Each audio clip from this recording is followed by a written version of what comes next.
Hey everybody, welcome back to Dental Unfiltered. I'm Matt Brown. I'm here with Dr. Andrew Vallo. And today we're talking about a really cool subject.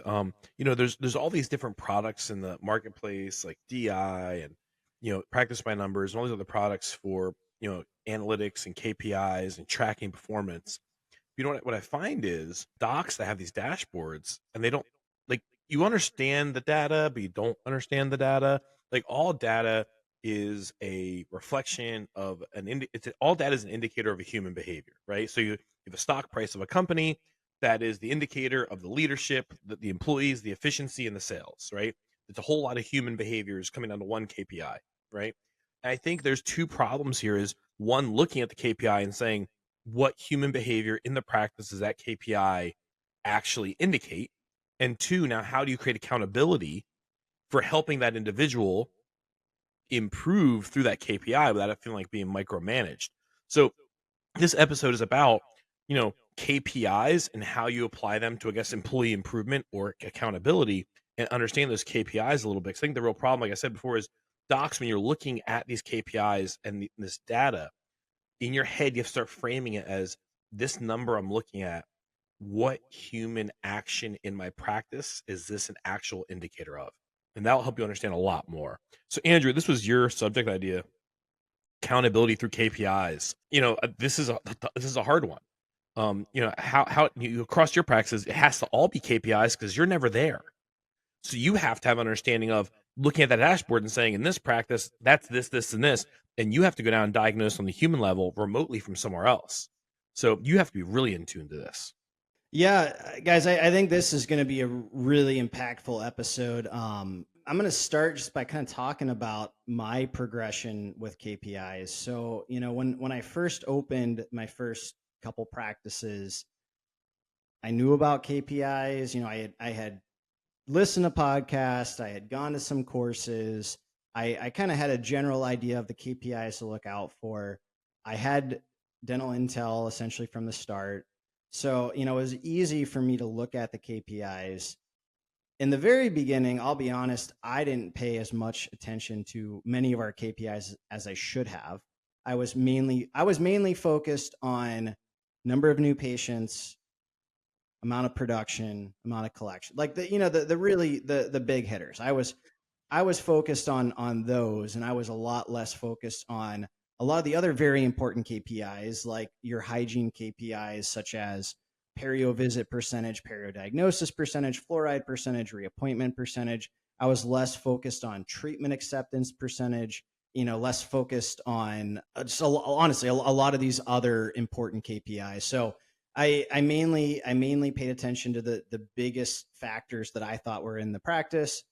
As time went on, I did start to get more in tune with regularly checking on some of the other KPIs. But at that point, it was still mainly me. So I wasn't involving my team in it. I was looking at what we were doing, and I was making decisions on things I wanted to change or how I thought we could move the needle. But I wasn't really involving our team. And then it got to the point where I said, okay, I think our office managers need to be involved in this discussion. So, I'd have quarterly meetings with our office manager. I still do.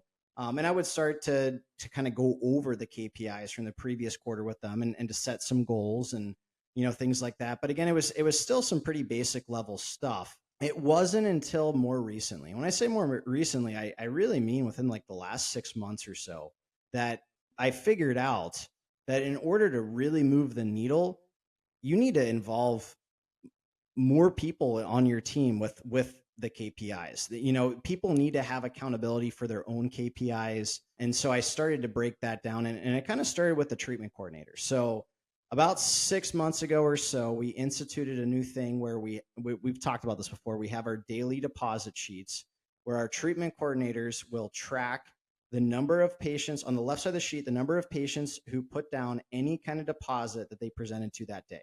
And on the right side of the sheet, patients who did not put any deposit down that were presented to. And at the bottom, they're calculating their acceptance percentage. And the way that I track it, what's most important to me is, did we get something from that patient, as far as did we get some kind of monetary commitment to do treatment?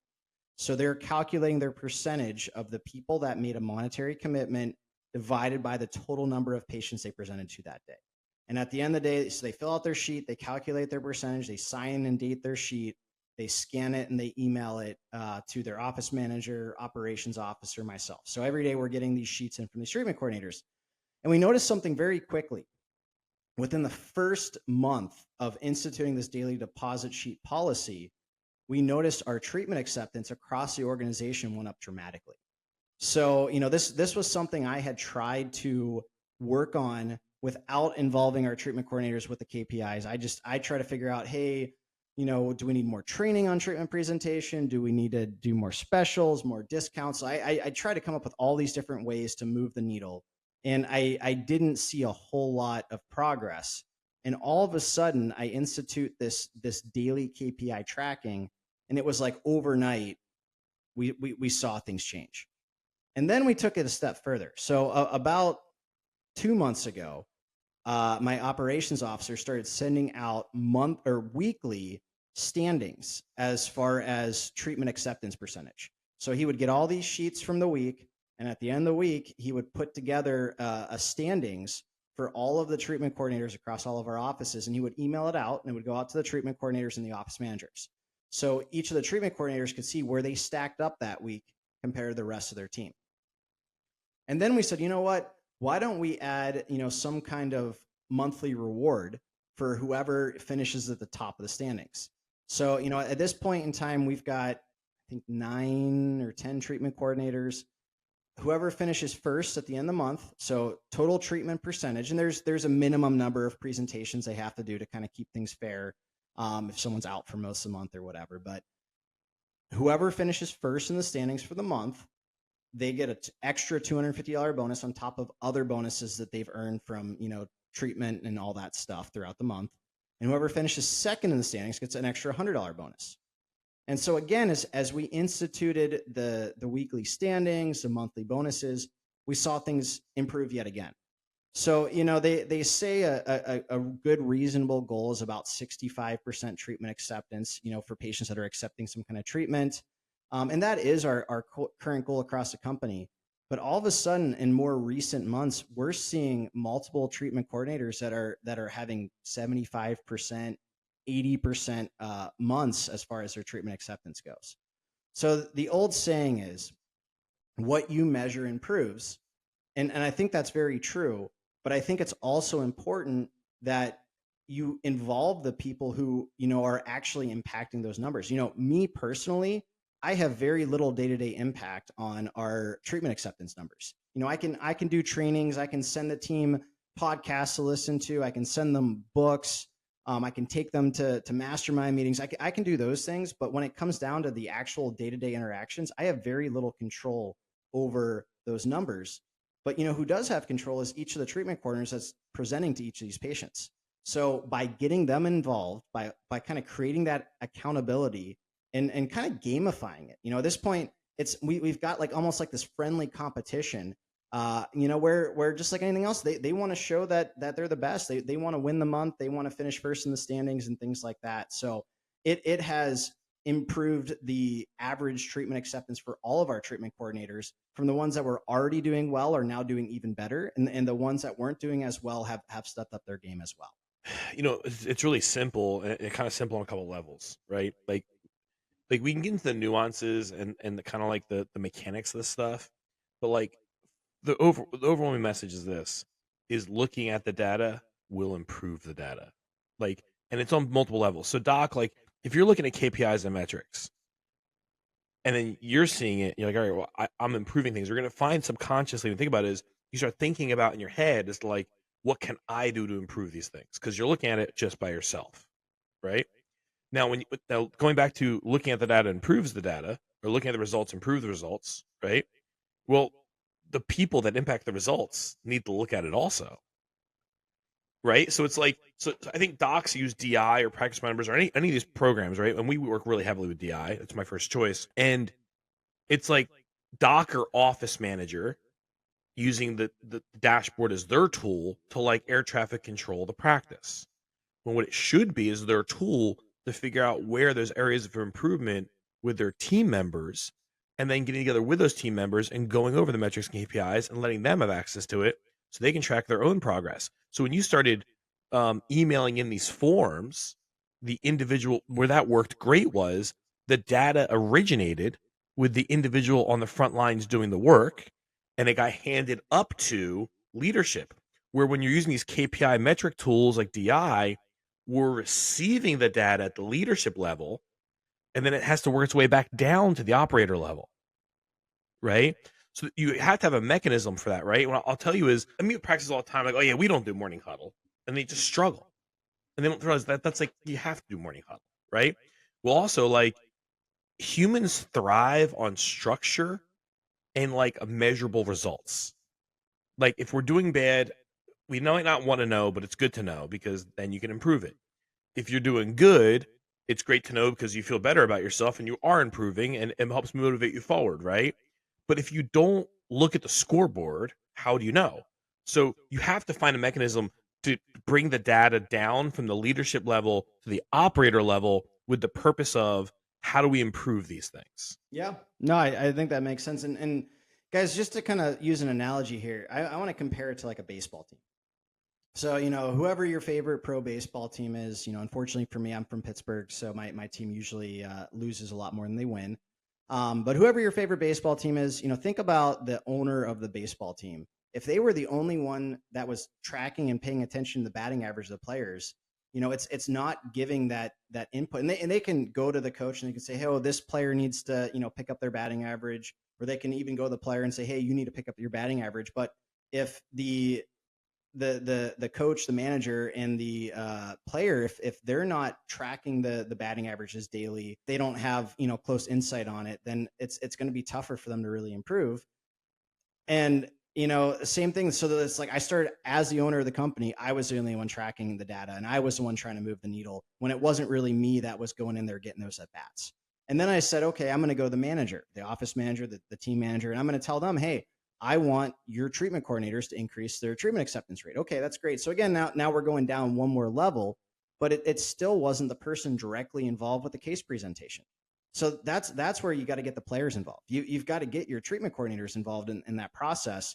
And once they, think about the team, they can see, you see the batting average of every player on the team. You see lineups, players, hit certain orders in the lineup based on how they're hitting the ball. So like we need that data, and we need the people that are actually producing the data to understand the data, to pay close attention to the data, to see where they stand in comparison to their peers. That's been super impactful for us. Now, we do have dental intel. You can get things about treatment acceptance from dental intel, but I'll tell you the reason that we kind of do this old school and the reason we have them track it ourselves, one is to customize it. Again, I want to track a very specific thing. I want to track how many patients put a deposit down for treatment. Could you track that through dental intel? Maybe, but I wanted to be sure I was getting exactly the results that I wanted, from this data. But the other thing is, again, it's kind of creating that daily accountability because they're having to track themselves. And then the third point is that's how we create our follow-up list. So we have the 2-2-2 2-week, 2-month follow-up list. Everybody that's on the right side of that sheet, they are then inputting into their 2-2-2 list because they did not collect a deposit from them. So they've got to make sure that they do those follow-ups with that patient. So it's a very good system. Yes, we have the technology with the analytics software that we can use, and we do use for a lot of things. But for this specific thing, I do have our treatment coordinators track it themselves daily, and it's worked very effectively for us. So we saw this improve. We are going to continue to do it this way. And I started to think, where else in the practice could I institute something like this? And we've been working on trying to improve our hygiene KPIs for the last 18 months. We've seen a little bit of progress, but not nearly the point where I want it to be. Specifically in some of the main categories like perio diagnosis, perio visit percentage, fluoride percentage, reappointment percentage. So, we said, what, this has worked so well with the treatment coordinators. Why don't we start doing the same thing with our hygienists? And so this is something we do use dental intel for because you can very easily track those categories from dental intel. So now every single week, and that we just started this. So we only rolled this out a week or two ago, but every single week, our operations officer is now sending out weekly standings, and he separates the 4 categories. So you'll have the standings for perio diagnosis percentage for that week. And then you'll have the standings for the hygienist for perio visit percentage that week. Then you'll have the standings for fluoride percentage, and you'll have the standings for reappointment percentage. And the cool thing here, once again, we implemented monthly bonuses. So now we've got additional monthly bonuses our hygienists can earn. And essentially, you earn a $100 bonus for finishing at the top of any of those 4 categories. So if one hygienist finished at the top of each of the 4 categories, she'll get a $400 bonus for the month. And again, this is early on, so I can't report back, unfortunately, and say that we've had the same success with the treatment coordinators because I just don't know yet. But my hope is that we will see similar results where those numbers are going to improve as our hygienists are kind of seeing where they stack up every single week, on that basis, and kind of see if they're in line to try to finish, at the top of each of those standings to earn an extra bonus for the month. So. It's like you're using the baseball analogy, right? And I was like, you know, the head coach doesn't coach the players through the bat boy, right? Like you got to go down to the operator level sometimes, or you got to have at least like 2 key players in an organization your size where you can deploy somebody down to the operator level that has the right mindset and vision that you have. I think the measurability of the KPIs and how they relate to the individual, I think the individual understanding how it relates to them. So I think what happens too is there's a lot of pushback from employees and they feel like the KPIs are like a leash and they're kind of like, I don't think they understand it normally. I think that pushback is like, I think they understand their jobs. So I think operators or employee level people understand their job. The hygienist knows how to be a hygienist. The doc knows how to be a doc, right? But then when you're applying these KPIs, I don't know if they really understand what the KPIs really mean to what they do. And then I think when the pushback comes back of like, I don't like this, it's because they don't really understand how they can improve it. Like they don't understand like they take this as like this is an insult. Like you're saying I'm this bad at hygiene appointment percentage, or I'm this bad at selling fluoride. And first that hurts, right? Like, oh, I'm bad at it. Then second, it's like, well, how do I get? This is who I am. How do I get better? Right? Is the problem? And it's like you can get better. And this is the other. I think part of it is showing the opportunity level in someone else. Like, hey, you're here. This person's here. They're no different than you, right? So if you have 4 hygienists and one is just not ever selling fluoride, and there's all kinds of problems, right? And you go to them and say, hey, there's some stuff you have to improve. At first, they're gonna be like, this is an attack on me. But to show them, like, hey, your colleagues that are in the same office are doing this. You can do this. And I think also you putting the reward there of the bonus is them. So it's like, 1, do they know how to do it? 2, do they know how they're being measured? How do they stack up against the other people that are doing the same thing that are relevant? And then what's the reward for them improving it? And I think if you have those elements in place, you can take someone who is not KPI focused, make them KPI focused, and make them feel good about it. No, I think you brought up a couple good points there, Matt. And so just kind of touching this again, I think by doing these weekly reports, weekly standings, I think it does create a competitive culture. But again, we're looking for the good competition. We're looking for people getting excited, to compete with their peers and to kind of succeed together. You're not looking for that competition where it's dog eat dog and people are out to get each other. So you do have to be a little bit careful with how that kind of evolves in your culture. So far for us overall, it has been very good. But again, just piece of warning: just make sure you're keeping an eye on how that competition is breeding and that it is creating friendly competition and not cutthroat competition. But beyond creating like that competition within your organization, it does also show those team members what's possible. So but before we started doing this, we'd have treatment coordinators just say, "Oh, it's this time of year, or these implant cases are hard to sell, or whatever else it is." But now we can point and say, but look what they're doing just 20 minutes from you at that office. Is the demographics really that different 20 miles down the road? I actually, one of our office managers was telling me, we were having our quarterly meeting, and she was saying like, yeah, we've had so many cancellations. It's just been challenging to hit our goals lately. And I said, hey, you're preaching the choir. I get it. No shows and cancellations drive me crazy. But look at this. And again, this is why I'm so data driven. I broke down the number of implant consults they had seen versus another one of our implant offices. They had actually seen significantly more implant consultations than the other office. Despite all the cancellations, they still had seen more during that period of time, and they had produced less revenue. And then I broke it down to revenue per implant consultation. And I said, this is what you guys are doing. You guys are doing $1,900 of revenue per every implant consultation you see. And this other office, 20 minutes down the road, is doing $4,100 in revenue for every implant consultation they see. So the number of consultations is not, you guys are getting plenty of at bats. Your batting average is lower. So we've got to focus on making the most of those consultations that are showing up. Stop worrying about things we can't change. We've already got so many systems in place to encourage people to show up for these. We have no barriers. There's no cost for a consultation. There's no cost for CBCT. We offer office credit just for showing up for the free consultation. We're running specials where they can enter raffles to win free implant. We've got we've got this automated confirmation system. We've got VAs doing at the end of the day, people just don't value commitments like they used to. So no matter what you do, guys, especially if you're doing, consults for like things like dental implant, and I'm sorry, guys, to be stereotypical, but at the end of the day, unfortunately, a lot of people that need full mouth reconstruction, unfortunately, weren't the most responsible or reliable people in their life, and that's why they're in that situation. So, what do you think is going to happen when they make these appointments, or they haven't been to the dentist in 20 years because they're terrified to go in the dentist? So they finally make the appointment, but they can't get up the courage to actually go in the door. So if you want to do an implant focused model, just know you're going to have a high no-show rate. I mean, it's going to be around 50% a lot of days. Some days you might have an 80% no-show rate. You might only have 20% of those consults show up.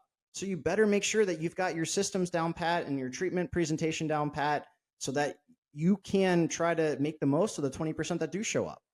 So, a little bit of a tangent there, but at the end of the day, if you measure things, if you've got numbers, if you can, especially if you have multi-locations or multi-providers or treatment coordinators or hygienists within an office, you can show them what's possible based on what their peers are doing. This thing was really simple and logically. If a person needs a whole lot of implant work, they obviously haven't embraced dentistry for some reason. And if you think if you think they're gonna have a high show rate coming to your practice where they have no human equity yet, and for multiple reasons they've avoided dentistry in their life, any of the reasons will cause the most rewarding modalities of treatment for you, both personally and financially, are also the hardest patients. And the reason why is everything in life worth doing is hard. Second of all, and first of all, and second of all, no one who embraces dental health their whole life needs implants. So like we're gonna wrap this over. I had a doc one time. I was on with him. He was like, "All these implant patients we get from you, they just don't have any dental IQ. I would like some implant patients with more dental IQ." I said, "Oh, impossible, doesn't exist." He said, "What do you mean?" I was like, "First of all, if they need implants, they haven't embraced dentistry in their life. Second of all, no one has dental IQ, doc. I mean, nobody. Like, I don't know where this dental IQ thing came about being applied to patients, but like, they just don't just understand it. So it's one of those things where it's like, yeah, you're gonna have a high no-show rate. It's a profile of the individual. This is a whole nother tangent, but I do just want to really briefly touch on this because I think it's important, and it's something we kind of have talked about, before. But big picture idea, guys. In general, a lot of docs are too picky when it comes to the patients coming in the door. They to Matt's point, they want someone who is educated, who's going to be an easy patient, who needs a lot of dental work, who's going to show up for their appointments. And this avatar, it's super rare. I mean, it's you're talking about unicorns here. So whether it comes to like the marketing you're doing or the patients that you're trying to close, honestly, our most successful docs in my organization, they are the least picky when it comes to case selection, patient selection. They are the docs that every single patient they talk to, they're going to try to find common ground with. They're going to assure them that they're the best doctor for their treatment. They're not looking for an excuse to refer them out or to not do their treatment or whatever it is. Our docs that struggle a little bit more with their production, they're the ones that are pickier. They're looking for the patients that are going to be easier, that they think are going to show up, that they think are going to commit the treatment, whatever it is. So what my biggest recommendation to you doctors to increase the amount of production you're doing is treat every single person who walks in your door exactly the same. Assume they're every patient who walks in the door is the type of patient. Now, I get it. If you've got a bustling practice and you've got someone that's going to be a huge, pain in the what, at some point, does it make sense to dismiss them from your practice? Yeah, it does. But like, right. You can't assume that someone's going to be just a straight up problem patient based on the way that they carry themselves, their attire, even if they no showed for their first two. I can't tell you how many times we've had these implant consults no show for their first appointment or two. And, we have follow up systems in place. And so eventually they come in. Sometimes, like, they've missed their first 4 appointments. And then all of a sudden they show up, and guess what? We close a $20,000 case and they pay in full, or they put a big deposit down, or whatever it is. So, just don't be so quick to write people off. You've got to understand where they're coming from. You've got to understand the type of patients you're dealing with, especially if you're doing these big, full mouth rehab implant type cases. Getting back on the KPIs to kind of wrap things up here, guys. What you measure improves. And over the years, I've learned, first of all, I learned I had to measure the important things. Then I learned I've got to get my leaders involved, my office managers. Then I learned I've got to get the actual people that really that really control these KPIs, the hygienists, the treatment coordinators, the doctors, whatever it is. I've got to get them involved.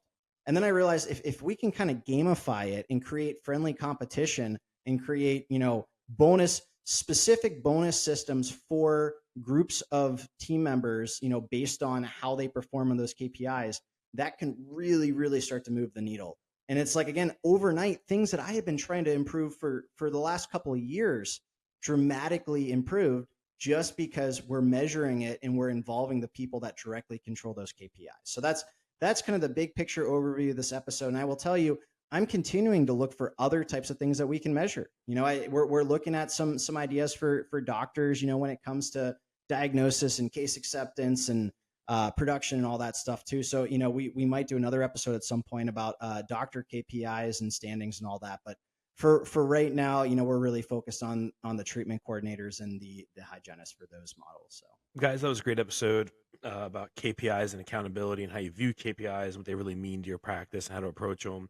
Please hit like, subscribe, follow, share. Me and Dr. Vallo are not financially compensated for this. We do it for, honestly, the benefit of you guys. And we don't sell sponsorships. There's no way to pay to get on our show. So thank you so much for joining us today, guys. Have a great day.